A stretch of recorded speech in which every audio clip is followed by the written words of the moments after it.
آج ہم بات کرنے جا رہے ہیں سیدنا فاروق اعظم رضی اللہ تعالیٰ عنہ۔ تو جناب عمر فاروق رضی اللہ تعالیٰ عنہ کا جو نظام احتساب ہے انہوں نے اس کو گھر سے شروع کیا تھا، اپنے آپ سے اس کا آغاز فرمایا تھا۔ ہمارے ہاں یہ ہوتا ہے کہ جس بندے کے اکاؤنٹ میں اچھے خاصے پیسے ہیں وہ بل جمع کرانے جائے تو اسے لائن میں نہیں لگنا پڑتا، مینیجر صاحب اسے آگے بلا لیتے، تو وہ بعد میں کیا کہہ رہا ہوتا ہے، کہتا دیکھو اللہ نے کتنی عزت دی ہے، مجھے لائن میں نہیں لگنا پڑا۔ بھائی لائن میں لگنا تو آپ کا یہ تھا کہ آپ سمجھتے کہ سارے مسلمان ہیں، مومنین ہیں، برابر ہیں، تو میں کسی کو تکلیف میں مبتلا نہ کروں۔ جب آپ آگے چلے گئے تھے تو آپ نے بہت سارے لوگوں کا حق مارا تھا، وہ لائن میں جو لگے ہوئے تھے ان کا وقت لمبا ہو گیا تھا، آپ نے تو اپنے آپ کو احتساب کے لیے پیش ہی نہیں کیا، بلکہ آپ نے کہہ دیا کہ جناب میرا تو رتبہ اعلیٰ ہے، لہذا یہ میرا حق بنتا تھا، مجھے تو استحکام ملنا چاہیے تھا۔ یہاں بہت سارے لوگوں نے اپنے حق میں چیزوں کو اور رنگ میں پیش کیا۔ سیدنا فاروق اعظم رضی اللہ تعالیٰ عنہ نے اس نظام احتساب کو اپنے گھر سے شروع فرمایا۔ حضرت عمر فاروق رضی اللہ تعالیٰ عنہ اپنے بچوں سے فرمایا کرتے تھے کہ جب میں حکم لوگوں کو کروں گا نا، اپنی رعایا کو، مسلمانوں کو میں کوئی حکم دوں گا تو تمہیں پہلے اس پر عمل کرنا پڑے گا۔ آپ فرمایا کرتے تھے یاد رکھنا لوگ تمہیں اس طرح دیکھیں گے، لوگ اس طرح تمہیں دیکھیں گے جس طرح گوشت کھانے والا پرندہ گوشت کو دیکھا کرتا ہے۔ چیل گوشت کھاتی ہے تو کیا کبھی اس کو پیغام بھیجنا پڑا ہے کہ تو آجا یہاں گائے مر گئی ہے، بھینس مر گئی ہے؟ خود بخود اس کی نظر ہوتی ہے، وہ پہنچ جاتی ہے۔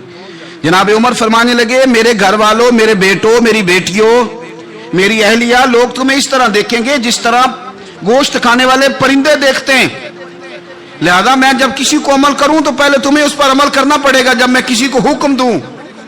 آپ فرمانے لگے یاد رکھنا اگر تم نے میرا حکم نہ مانا تو غیروں نے حکم نہ مانا تو انہیں ایک سزا ملے گی، اور اگر میرے گھر والوں نے نہ مانا تو ڈبل سزا ملے گی، تم پر ڈبل سختی کی جائے گی کہ تم نے میری بات کیوں نہیں مانی۔ یہ نظام میں احتساب ہے۔ ہم نہ دوسروں کے بچوں کا گلا کاٹ کے اپنے بچوں کی خوشیاں لینا چاہتے ہیں، ہم چاہتے ہیں کہ دوسروں کے بچوں کے حصوں کا مال میرے گھر میں آ جائے، آ جاتا ہے۔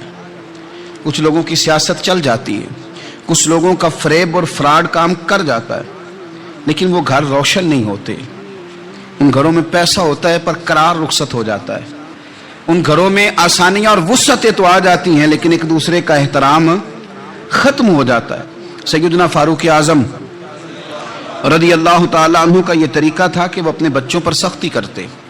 آپ ہمارے ملک میں یہ نظام ہے، موجودہ حکمران ہوں یا ان سے پچھلے، بچے سب کے ملک سے باہر رہتے ہیں، یہاں رہتے ہیں تو محلات میں، باہر جاتے ہیں تو بڑی بڑی آسائشوں میں۔ ان کے بچوں کے لیے قانون بھی الگ سے ہیں، قاعدے بھی الگ سے ہیں، اور ہمارے ملک کے اندر تو ایک باقاعدہ پروٹوکول کا سسٹم ہے، اس سسٹم سے گزر کر بڑے بڑے لوگ چلنا پسند کرتے ہیں۔ ہمارے زمانے میں بھی کچھ چیزیں سرکاری ہوتی ہیں خالص، لیکن عجیب نظام ہے نا کہ ہر چیز کا کرایہ بڑھ جاتا ہے، سرکاری دکان کا نہیں بڑھتا۔ باقی دکانیں 5-6 سال کے لیے ملتی ہیں، سرکاری دکان پہ آپ قبضہ کرنا چاہیں تو پورے 100 سال کے لیے مل جاتی ہے، چونکہ یہ عام عوام کی پراپرٹی ہے تو اس کے ساتھ جو مرضی کو سلوک کرے۔ ایک سرکاری چراگاہ تھی جس کے اندر جانور چرا کرتے تھے، ہمارے ہاں بھی پنجاب میں کچھ جگہ ہوتی ہیں تو ہم لوگ کہتے ہیں شام لاٹ ہے۔ سرکاری چراگاہ میں جانور چرا کرتے تھے۔ حضرت عمر فاروق رضی اللہ تعالیٰ عنہ کے صاحبزادے سیدنا عبداللہ ابن عمر رضی اللہ تعالیٰ عنہ نے بھی ایک اونٹ خرید لیا، تو سب لوگوں کے جانور سرکاری چراگاہ میں چرتے تھے، آپ نے بھی اپنا جانور وہاں چرنے کے لیے، کھانے پینے کے لیے چھوڑ دیا۔ وہ جب اونٹ آیا تو پتلا تھا، کچھ دنوں کے بعد وہ فربا ہو گیا، طاقتور ہو گیا، موٹا تازہ ہو گیا۔ حضرت سیدنا عبداللہ ابن عمر رضی اللہ تعالیٰ عنہ نے بیچا تو وہ ڈبل قیمت سے بھی زیادہ کا بکا، کیونکہ پہلے دبلا پتلا تھا، اب موٹا تازہ فربا ہو گیا۔ حضرت سیدنا فاروق اعظم رضی اللہ تعالیٰ عنہ کو پتہ چلا تو بلایا، فرمایا پتر اونٹ بیچ دیا ہے؟ ابا جی بیچ دیا ہے۔ فرمایا کتنے کا خریدا تھا؟ اتنے کا۔ بیچا کتنے کا؟ ڈبل قیمت بتائی۔ فرمایا اس طرح کر کے اصل رکھ لے اور جو اوپر ملی ہے مجھے دے دے۔ حضور آپ نے کیا کرنی ہے؟ فرمایا میں سرکاری خزانے میں جمع کروں گا۔ حضور کیوں؟ فرمایا اس لیے کہ تیرا اونٹ سرکاری جگہ پہ چرا کرتا تھا، وہ گھاس سرکاری جگہ سے کھاتا تھا۔ حضور سب کے کھاتے۔ حضرت عبداللہ ابن عمر کہنے لگے سب کے کھاتے ہیں۔ آپ فرمانے لگے تو سب میں شامل نہیں ہے، تو امیر المومنین کا بیٹا ہے۔